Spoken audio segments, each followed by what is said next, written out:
திரு தேவேந்திரன் அவர்கள் கேட்டிருக்கீங்க, அனைத்து சாதி அர்ச்சகர் திட்டம் குறித்த உங்கள் பார்வைன்னு. ஐயா, அது எந்த நாட்டோட உள்நாட்டு விவகாரம், உள்நாட்டு பிரச்சனைகளை பற்றியும் கருத்து சொல்ல மாட்டேன். அதனால இந்த அனைத்து சாதி அர்ச்சகர் திட்டம் என்பது இந்தியாவுடைய, தமிழ்நாட்டுடைய உள்நாட்டு விவகாரம் என்பதனால் அதில் எந்த கருத்தும் சொல்ல மாட்டேன்.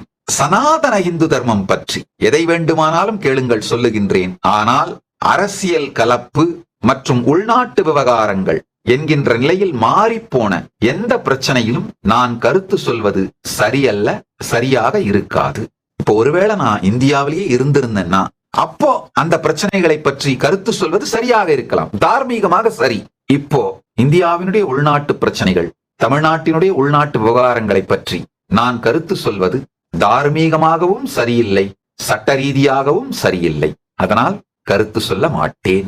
ஐயா தேவேந்திரன், நீங்க கைலாசத்தில் எப்படி அர்ச்சகர்கள் நியமிக்கப்படுகிறார்கள், எப்படி இருக்கு அப்படின்னு கேள்வி கேட்டீங்கன்னா அதுக்கு வேணா பதில் சொல்றேன். ஆனா அனைத்து ஜாதி அர்ச்சகர் திட்டம்னு தமிழ்நாட்டில் இருக்கின்ற ஒரு திட்டத்தை பற்றி, தமிழ்நாட்டின் விவகாரங்களை பற்றி என்னிடம் கேட்காதீர்கள், கேட்டாலும் பதில் சொல்ல மாட்டேன்.